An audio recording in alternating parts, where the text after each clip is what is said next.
Hi, everybody. Welcome. This week we have a special guest. Hi. My husband, Larry, is home on vacation this week. So I said, hey, you want to go live with me and talk about budgeting as a couple? And he's like, sure. So after he actually agreed to do that, like 2 days later, it was toward the end of the year, and we did our final budget meeting of the year. And it was a little tense. It was. So it was a little bit of this. Yes. And a little bit of this. But we wish it'd been a lot more of this. So we thought today, especially in lieu of our most recent experience budgeting together, that we would share some tips with you on how to budget as a couple. Or how not to budget as a couple. Yes, so we're going to tell you like what things can go terribly, terribly right and what things can go terribly, terribly wrong. So today, our first tip is remember that you are a team. That is probably the single most important thing that you can do as a couple that is going to keep you moving forward, not only financially, but emotionally, spiritually, and relationally. Remember that you are a team. In fact, I feel so strongly about this that I write that literally on every single card that I give away with a wedding gift to the newlyweds. I write, remember that you are a team. And that we're on the same team. And you're on the same, that's very, yeah, exactly. No competition. That's really important. So, Yeah. I think we should mention, so the reason, so unless everybody thinks that like all of our budget meetings are stressy, we had some really unexpected expenses happen this year. Yeah. To the tune of digging into our emergency fund by $3,000. And this is, I cannot tell you how really unusual this is for us. So it was things that had, they were expenses that had to happen. Mm-hmm. And so this is where we looked at each other and reminded each other, wait a minute. Because we're freaking out, a little bit. Even after 30 years, we've been married 31 years. For 31 years, we have been having regular budget meetings. And even after that amount of time, I just want to encourage you. So if you're just starting on this process, don't be afraid if like you have a meeting and you're like, this did not go as well as we had anticipated it would. Because it just happened to us after 31 years. And we had to look at one another and say, this is what the emergency fund is for. Yeah. Let me back up just a little bit with this if I can. I just wanted to say that when I was single, I did not handle money very well. I handled it. It went in one hand and out the other. I wasn't in terrible debt, didn't have a lot of credit card debt. I had a car I was paying on, but we didn't, neither one of us had a lot in savings. And one of the things that I prayed for was a woman that could handle money. And I got that and more. Yeah. So when he complains, I say, do not blame me. You prayed for me. You prayed me in, and you got exactly what you asked for. Let me preface that, too, to say that we had dated for about a year and a half and broke up for 3 years. In the 3 years that we were broken up, Hope had moved in with a couple of real nice gals, in a home that they were all renting and splitting the rent 3 ways. She had an old car, and she worked basically getting a little more than minimum wage, but not much more, right? Correct. And she learned how to budget on a crash course of 3 years of living on her own. And it was sink or swim, and she was swimming. So I was very impressed with what she was able to do on very little. And we didn't make a lot of money when we first got married. I was working a job that was just also a little over minimum wage. I was going to school, putting myself through school, paying that as I went. I was going part-time. I wasn't in debt on that. We had 2 cars we were paying on, and a pretty hefty rent. Now for 1988, $290 a month probably doesn't seem like very much, but that was more than our budget could handle. So why don't we give them just a little background? How did we start budgeting? What started us on that? Okay, so we got married. We were both making $5 an hour. And we got married in June. At the end of August, the bank statement came. And by the grace of God, I actually opened the bank statement and looked at it, and we had literally almost a zero balance.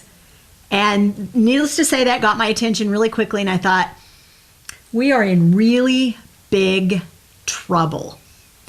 Yeah. And right at that moment, just like literally within days, a man named Larry Burkett began a daily half-hour radio program really designed to help people handle finances God's way. On the station she worked at. Right. So it was That on helped. WPEO. I worked there. I put the, You were I running the literally board. had to listen because Yeah. I was putting the program on every day at 2:30. So I had no choice but to actually be present and sort of understand what the program was saying, because that was during my board shift and I was putting the program on and taking it off.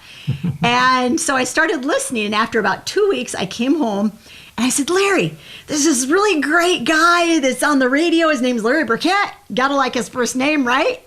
And he's talking about budgeting and handling finances God's way. And so we can't afford to live where we're living, because like I had run the numbers. I said, we have to leave our apartment. And he was like, what are you talking about? And I said, not only that, we're going to live within our means, and we're going to save money, and we're going to pay cash for our next car. And being the amazing spouse he is, Larry looked at me and replied, You're insane. yes, he did. Those were his actual exact words. You are insane. And I think he meant it. I didn't see how there was any extra money in the budget to save up for a car while we were paying on, I can't remember if were we paying on both cars? Because this was after we had moved out of the apartment. I think by that time we had maybe paid one of the cars off, but Yeah. one of those cars was kind of an albatross around our neck for a few months after we got married. I think it was like a year and a half after we got married, we had both cars Well, it was paid for it was an finally. expensive car. Yeah, so here I went was. all out on a 1987 Chevette. And so here I was with both of us making $5 an hour, saying confidently, we're going to pay cash for our next car. So after he thought I was insane, I thought, well, and I knew I wasn't insane. I said to myself, I have to figure out how to show him that we really can do this in a way that he can understand and begin to embrace. So that was when I made my first written budget and my first short, medium, and long-term goal sheet. And I must say, after I told her I thought she was insane, I also followed up by saying, if you can do it, I'm all in, and I Yeah. will help you. I'll work with you on this goal. And that is one of the keys of a couple getting out of debt and getting into a place of financial freedom. So let's talk, so we're telling our story, and we'll sort of incorporate elements of this story as we go through. So we actually have 6 keys. Wait, I'll hold up 6 fingers instead of 10 because I can count. 6 keys for how to successfully budget as a couple. So key number 1, remember you're a team. So create a culture of team building. So how do you do that? So we have 3 ideas as to how we deliberately incorporated this whole concept of mutual respect and team building into our relationship and marriage and our budgeting. So the first one is that we deliberately decided that we would mutually respect one another. Yeah. You're not the same person, you're different people, but you will mutually respect one another. Mm-hmm. So part of how this happened was that we decided deliberately that we would never talk one another down in either private or in public. Right. So you don't go to go hang out with your guy friends after work or your girlfriends after work and say, my husband, he doesn't get this budgeting thing. I feel like he's like You don't do that, okay? Mutual respect. Even if it's true. And well, if your friends ask it all, you say, you know what? This is something we are really working on together in our marriage. And we are figuring out how to take deliberate steps so that we're on the same page financially. You don't say, you know, he's a dork. I've explained it to him 3 times and he's not getting it. You don't do that. That's talking your partner down, and that's not mutual respect. One of the things that, little tad bit of information that I came across, we were getting ready to get married, was the main failure of couples was due to poor financial handling. And I didn't want to make that mistake, and neither did Hope. And financial communication. So, Yeah. The second thing that we did to incorporate this whole idea of team building into our marriage was,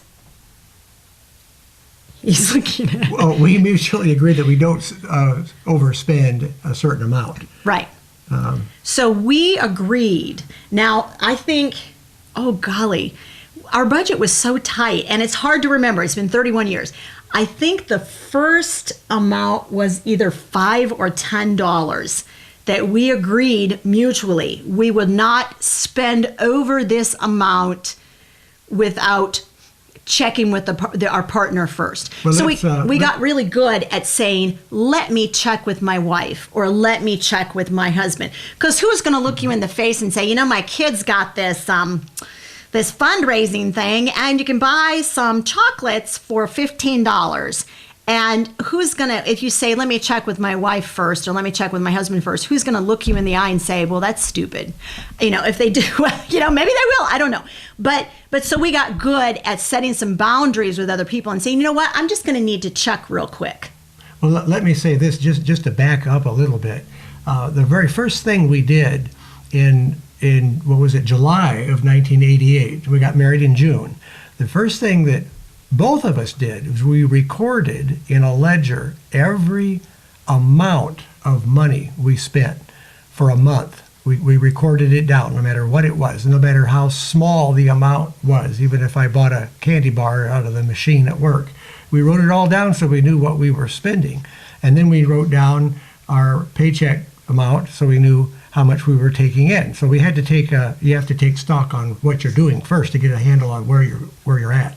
So yes, so another thing of creating a culture of team building is valuing your partner enough to be absolutely honest with them. Mm-hmm. That's hard to do sometimes. And it is hard because when you've done something really ditzy with money, do you know how many times I have to say, so I had to pay another library fine today? And he's like, you know, first of all, we got like 50 million books downstairs. Why are you borrowing these books from the library? And why, for heaven's sakes, aren't you like tracking the due dates in some fashion so you don't pay these overages?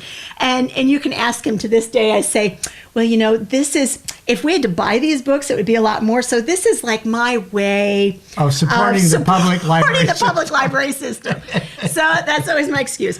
But so there are always going to be times when you think, I really don't want to tell them this, but you really, really need to. Absolute honesty with your partner is important. Transparency. Because that lets your partner know, A, I can trust you, and B, it allows you to actually get on paper and see how much Larry's candy bar habit was costing us every month, or his soda habit. And I'm using that as an example. I had habits too. But it let us see honestly how much it was costing us so we could decide as a couple, how important is this to us? I think what we wound up doing at the time was buying a pack of candy bars from the grocery store once a month, and he took them, stuck them in a desk drawer, and ate one a day. Well, that was a lot less expensive than going to the vending machine. And then I finally just did without, because even that was costing us too much. So one more thing. So the fourth way that you can incorporate team building into your marriage and your budgeting is to respect one another's autonomy. Your partner is not you.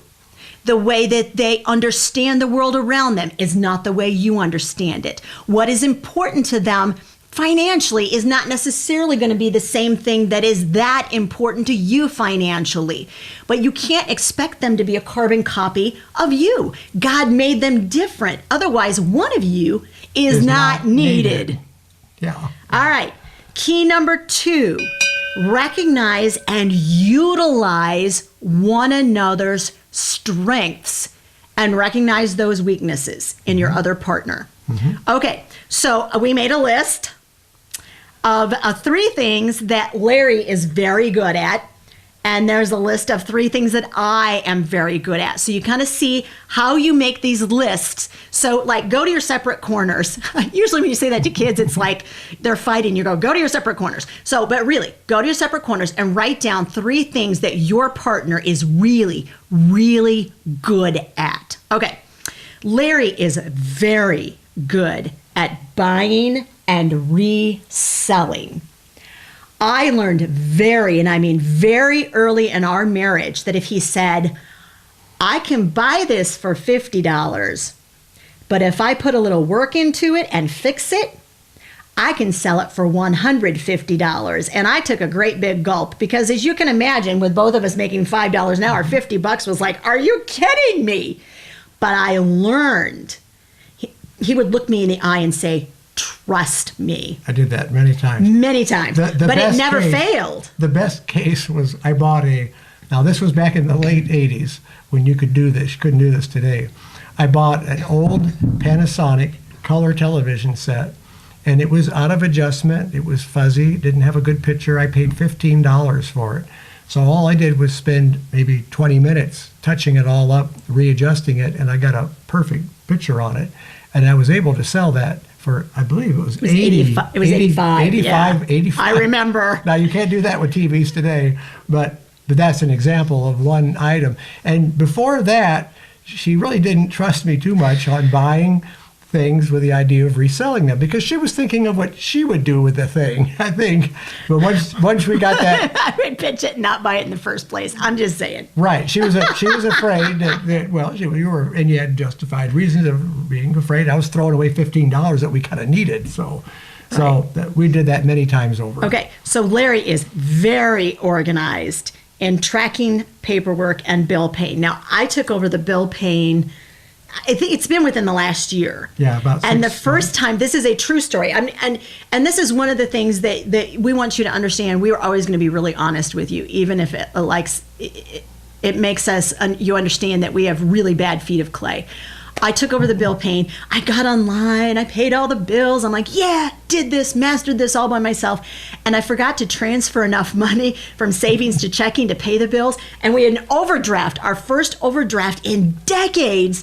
I got this overdraft for $8. And I'm like, are you kidding me? Oh my God, how stupid could I be to pay the bills and not bother to look at the checking account to see if there was enough to pay them in the checking account? But he had done it for so many years, and it was like a new thing for me. So when he got home from work, I had to show him the overdraft. Remember, transparency, honesty, and say, you're not going to believe what I did. And he's always very gracious, and he's like, well, I guess you won't do that again. Like, no, I guess I won't. I learned from that. And the third thing Larry's very good at, because this is hard for me. It is hard for me to spend money, which probably does not surprise any of you. He's very good at reminding me when we have worked really hard and saved really hard for a goal, that it's okay to spend the money. Yes. I got a hard time doing that. And the kids will be like, Mom, we're on vacation. I'm like, well, let's figure out if we've got a coupon, and let's figure out if, can we get everybody get the manager's specials. And the boys are like ripping their hair out because we have saved for probably 36 months to go on that vacation. Yeah. And Larry's like, he looks at me. When he wants to get my attention, he looks deep in my eyes. And he says, it's okay to spend the money. Yeah. All right, so I am very good at. Well, you're good. I could never do this. This is why I could never handle our budget. She can take all of the what I call nebulous amounts of money categories that we have the budget subletted into. She can take each one and figure out how much money to put into each category to make it work. I'll give you an example. The water bill. Now, the water bills for 2018 are going to be different than they are for 2019. The water bill goes up, and the water it varies from month to month. But she can just figure out, well, we'll just take an average of what they were for the last year, and then we'll add 10% to that amount, and then we get the established amount of money that we'll budget for 2020. And that's what she did for this year. Of course, we're having a lot of tax issues. Live additions in Illinois, with- tax issues. Oh my gosh. But okay, so I'm very good at painting that brush a little broader than he is, and saying close enough. He's very concrete, sequential, so that's hard for him. Okay, what else am I good at doing? Well, Hope is good. Once we set a goal, she's good at sticking with it. And I think the best goal, for an example, was saving up for a house, the house that we're living in right now. We saved up for it and paid cash. Now, I don't remember what our income was that year, but if I told you our income, Actually, I could. it's It was $40,000. okay. And we saved up and bought a house that's in a nice neighborhood. We have doctors out here. We have a pilot for Caterpillar that lives next door. So I mean, it's a nice neighborhood. And she came home and said, "We're going to pay cash for our next house." And I had the same reaction that I did when she came home back in the '80s and said we were going to buy the next car with cash. By the way, we didn't buy the next car with cash. We didn't. Oh, absolute transparency. Yeah, we took we a didn't. $1,000 loan. for a 1987 Chevette. Yeah, that was the last car loan we ever took, though. So cheapest American car we could buy. So the last car loan we took was what? We've been married 31 years. It would have been about 1994. 1994, we bought a Chevy Celebrity on cash, and even before that, we bought a 1985 Pontiac. So we paid cash. After Station that first wagon. time of taking a $1,000 loan, we paid After cash that, from we that did. moment on. So for 30 years, bought cars with cash. And we've paid cash So ever since. he's right. I am tenacious when it comes to grabbing goals. This is one of the, and I'm all about word pictures. And so I've shared with you before that I want you to take those great, big, nearly impossible goals and grab them like a dog hanging onto a bone. And it doesn't matter what happens, you say, I'm not letting go. And I am really good at that. Okay, so the third thing I'm very good at. Well, Hope's good at tracking the budget, and she tabulates it. She uses don't Every use, dollar. You use Dave Ramsey's I do. Program for putting all the money amounts in, but she also tracks it on a spreadsheet. So I can take a look at something that's, in my hand, a copy of how much money we spend in every category, and so we've got it all tracked. And she gives a summary of the budget once a month. So we kind of go over just a little bit every month, and then at the end of the year, we go over the year's totals and see where we've come out, where we went over. Maybe we went under in a few categories, and we do always go gold. under in a few. Usually we go over in too many, though. It always seems like too many. Oh, my God. All right. So the third key to budgeting as a couple is to plan regular budget meetings and plan them on a day and a time when there are few distractions. Now I say this guardedly because we, like some of you, we budgeted through years when we had lots of littles. And when you have littles, it's really hard to figure out, honestly, when there's going to be a day when there are few distractions. However, pick a date and a time that works well. Now, when we began the budgeting process, we had our budget meetings at least once a month. And sometimes if something weird happened in the middle of the month, I would wave the white flag immediately. Because when you are trying to get your finances under control, don't wait until the 9th hour and don't stew about it for another 2-3 weeks. If something happens in the first week of the month and you're not scheduled to meet with your husband or wife until the end of the month, don't stew about it 3 weeks. Don't wait until it's eaten at you for 3 weeks. Wave the white flag and say, you know what, something happened and we just really need to meet as soon as we possibly can. And, don't freak them out. Don't make them think it's the end of the world if it's not the end of the world. But say, I just kind of need your input on kind of wrestling this through.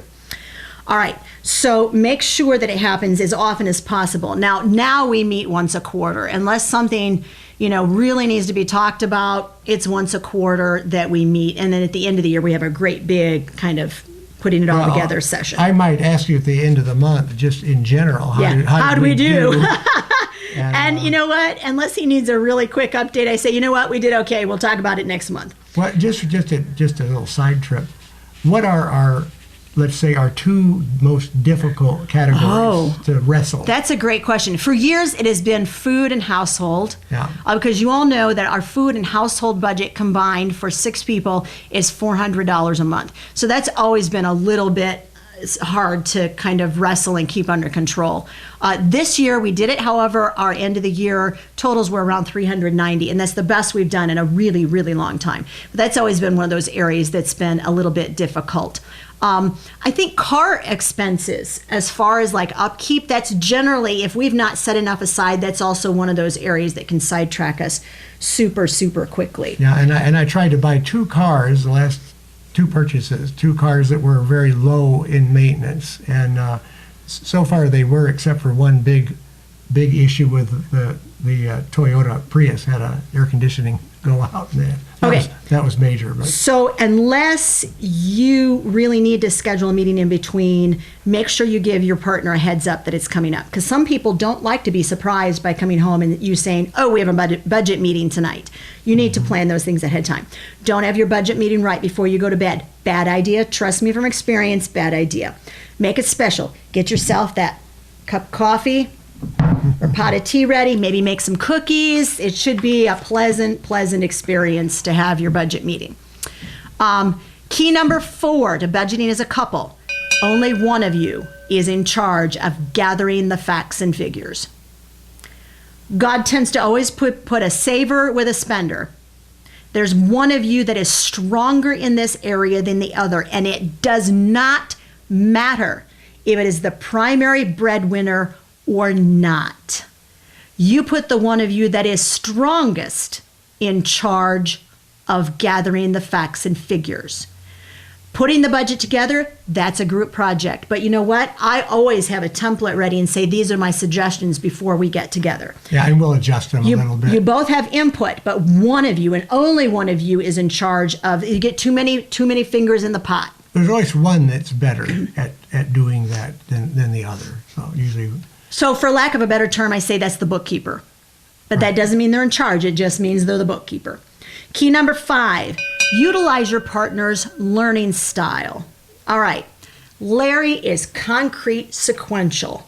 He loves to have all the minutia of details figured out down to the nth degree. Yeah. When he thought that I was insane for wanting to pay cash for a car 31 years ago, I knew that I had to figure out how to show him what I was talking about in a way that he could understand. Mm-hmm. So I got out a pencil, a piece of paper, and I created a chart that showed him where we were, point A, and where we wanted to go, point Z, and I showed him the steps in between that were going to get us from point A to point Z. And the minute he saw that, he said, I get it. Yeah. And he was in from that moment on. So make sure that you are expressing things in a way that your partner is going to be able to embrace and understand and sort of conceptualize whatever that learning style is. We also learned as a couple that we needed to understand one another's love language. So if you've ever studied the 5 love languages, Chapman was the one that wrote that book. Gary Chapman. Gary Chapman. Yeah. And so Larry's love language is gift giving. He loves to give gifts. And so when we first got married, he's like, oh, such and such has a need. I'd like to give to them. I was like, you know what? I have a need too. It is called eating next week. And so we're not going to give to such and such, because if you give that money to such and such, we will not eat next week.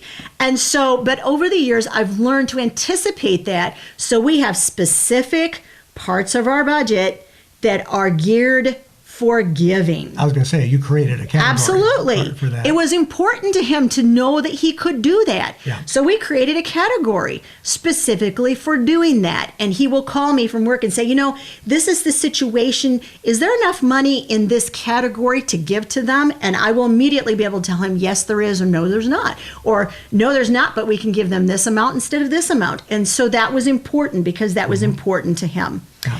Key number 6. This is the last key. be prepared to compromise. Yeah, that's a big part of This it. is really, really hard for some people to understand the art of compromise as a couple. Because even though you are married, your needs differ. Yeah. You're not the same person. You have to compromise as a couple to figure out what is most important to both of you and find that happy median where you are both content and both happy. Hey, we got a person that's joined us here. I'll give you an example. Did you? Larry's very good at knowing when to jettison a car. Yes. I'm not so good at it. I believe the best of our automobiles. Even if they have 185,000 miles on them, I believe the best of them. I believe they'll keep chugging along. Well- and he knows he's got this like third sense that says if we don't jettison that thing now, it's going to cost us big money. And so I've learned to trust that over the years and know that if he says, now is the time to start looking. What he has learned is he can't tell me we need to replace this car next week. He has learned to say, I think in 6 months or a year, we are going to replace this car. And that's when he starts his research on different makes, different models, starts comparing things. He'll go test drive a few to see what they're like, how they handle, talk to friends, talk to repair people we know, and he'll start his research a year early. But he's learned to tell me, I'm looking 12 months down the road, so I don't freak out and feel like I'm being pushed into a purchase like next week. Well, let me say this. We have a car replacement fund. Absolutely. And so instead of paying payments to the bank, we're making we're making payments to our ourselves. accounts. So we have it set up so that we can pay cash in, let's say, 3 years for a car worth this much money. So we have that much in mind for paying for a car. So I'll take that amount and then go on Car Gurus or wherever and start looking for vehicles that will fit that category and that amount. In terms of recognizing when a car needs to be replaced, when it starts costing more than the car is worth, that's when it's time in my book to replace a car. Yeah, that's It's not rocket It may science. not be in my book when it's time to replace it, but it definitely isn't his. Yeah. Okay, so let's review really quickly as we wrap up. 6 keys to learning to budget together as a couple. Remember, you're a team. Key number 2, recognize and utilize one another's strengths. Key number 3, pick a time for regular budget meetings when you are both wide awake and there are few distractions. Key number 4, only one of you is in charge of gathering the facts and figures. Key number 5, use your partner's learning style and their love language. And key number 6, be prepared to compromise. That's it. Thanks for joining us today. I would love to see comments in the comment section of this video, questions that you may have that we can field in future videos about how to tackle budgeting as a couple. All right. Thanks for joining us, everyone. Bye.